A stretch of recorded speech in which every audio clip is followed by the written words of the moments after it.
Thank you for joining me for another Quick Hits conversation. I'm Dr. Robyn. With me today, I have Fredericks. He's the CEO of On Point Partners, where they provide back office services for small businesses. I have Alexi Bracey. She's a dementia prevention coach who addresses the problem before it rears its ugly head, and she works primarily with women. I have Jacque Zoccoli, that's broccoli with a Z, and she is with Network Builders of Arizona, where she is passionate about bringing people together. The question that I have for you today, what do you do when someone you care about doesn't trust you to make decisions in your own life? Gary, can you kick us off? Yeah, and I think this is the hardest question you've ever asked from my perspective. I guess looking back, my mother was the first person that I felt didn't trust me to make good decisions. I was younger then and just basically told her, well, it's too bad, I'm going to make the decision I'm going to make anyway. Since then, I've learned that you kind of have to listen to people. Why do you think this is not a good decision? And try to explain it. The reasons why I'm making this decision, you may not be aware of. So I'm going to explain them to you and kind of go through it. Eventually, you just have to do what you have to do. You may get some good points from the person. Did you consider this or this or this? And you may not. So you have to decide to either do what you want to do or kind of alter your thinking. Either way, you're going to live with the consequence. Ladies, what do you think? Well, I agree with Gary totally. I think that all of that plays into the formula. And if it's a good friend and it's a matter of trust, I think it's kind of a matter of figuring out, why don't you trust me? And also just considering, you don't know all of the perspectives. Also am putting into that if I don't do it myself, I will repeat the same problem again if I don't learn from it. So let me learn from it. They're just kind of different ways to look at that. But I think the trust issue is probably the core. Trust is essential to literally every relationship that can or can't be built is all on the fact of trust or not. As Gary says, you don't know the situation, and I'll explain it to some degree, though they never can really feel it the same way you do because they haven't had the experiences you've had. Alexi? I come from a place of corrective complex. It's some studies I've done. People tend to give you advice, tell you what to do, correct you, and offer unsolicited advice without asking. It's like they're shoving things down your throat. That's why friendships break up, marriages break up, countries are at war, because we think we know what's better for the other person. And I personally don't think you have to explain to the other person why you're doing what you're doing. Just, graciously say, well, thank you for your opinion, but I'm very comfortable with my choice. And just go on, because behind every face, there's a story. You don't know the whole story, what's really going on in that person's life. And like the old Indian saying, when you point one finger, there's three more pointing back at you. So how do you really know that what you think is the best thing for them to do?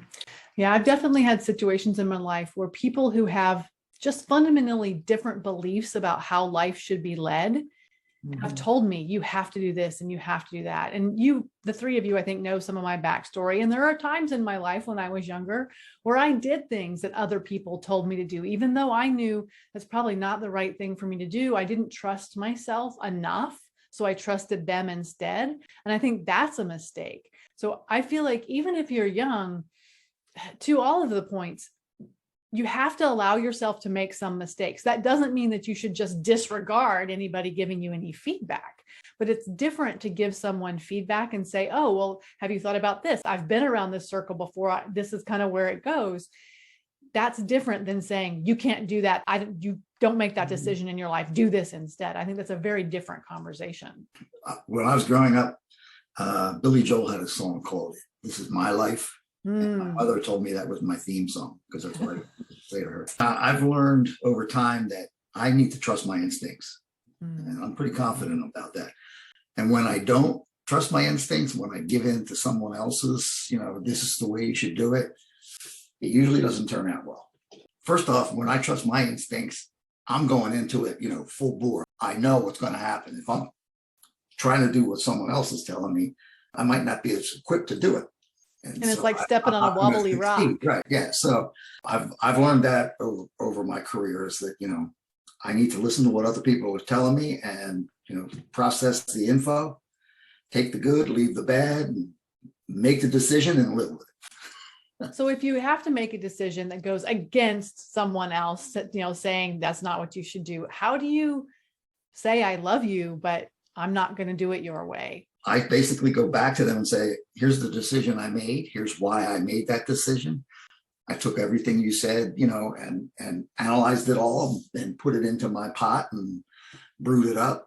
I appreciate, you telling me what you think, but this is the decision I'm making. That to me, I'm showing them respect and love. I'd love to hear your thoughts. How do you handle that?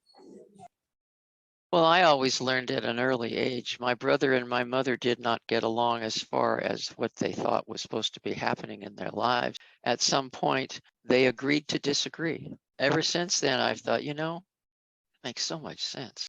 We agreed to disagree. And just as you're saying, it's a matter of saying, I respect what you've said. Thank you very much for your input. And I just agree that we are on different pages. Thank you. Thank you for being concerned about me. I agree to disagree has kept me my whole life because that's exactly what happened with them. That's the way it is. Alexi, have you ever had to do this where you've had to tell someone, I'm not going to do it your way? But yeah, I just graciously say thank you for your suggestions, but I have decided to do something that I feel more comfortable with. Just in a nice way, not to put them down or anything. It's just, or you could also even add, and just please respect my decision. That's all. And going back to the comment about the song, about Billy Joel's song, I like Frank Sinatra. I did it my way. My way. Same thing. Yep. I mean, I've definitely had situations where I've had to just put my foot down and say, no, you do not get to make this decision for me. And right or wrong, I'm going to do it. And in some cases, I've been right. And I have to resist the urge to go back and go, no, boo, I was right, because you want to do that. But there have been other situations where it's like, maybe I should have taken their advice because the way I did it didn't turn out as well as I had hoped. But the thing is, you can never say, I did it wrong because it didn't turn out and your way would have been right, because you don't know the end of the path that you didn't take. Right. And I think that that's a mistake that people make when you get into these kind of situations is you can't say, well, if you would have. That's not a thing. I know there are many roads, that you can go down. And I've said that to people, I had 5 choices that I could have taken to solve this or make a decision. And I chose this one because it's the one I'm most comfortable with. And in this situation, I needed to be comfortable, or I chose this one because I wanted to stretch myself a little bit. But, having your information and having your opinion was important. I've gone down the road and walked into fires. I've gone down the road, but at least I know, like Frank Sinatra said, I did it my way. And there are definitely people who in my life who have very different views on how my life should be run. And I know there's a very narrow set of topics that are safe for us to talk about. And we stay, and I have to sometimes say, we are not going to talk about that right now. We are not going to have that conversation, because I know that conversation leads to a place where they want to shame me. They want to judge me. They want to tell me I'm doing it wrong, and I'm not interested. And sometimes you just have to put your foot down and say, nope, we're not doing that.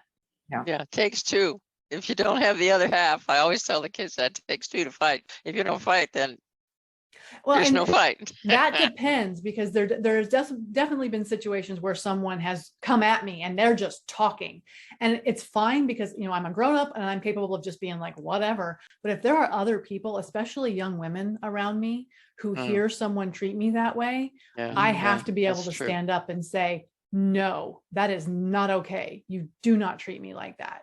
In some situations, just walk away, whatever, I'm not dealing with you. But in other situations, I feel like I need to be a role model for the other young women coming up behind me who might have someone telling them, this is how you have to live your life.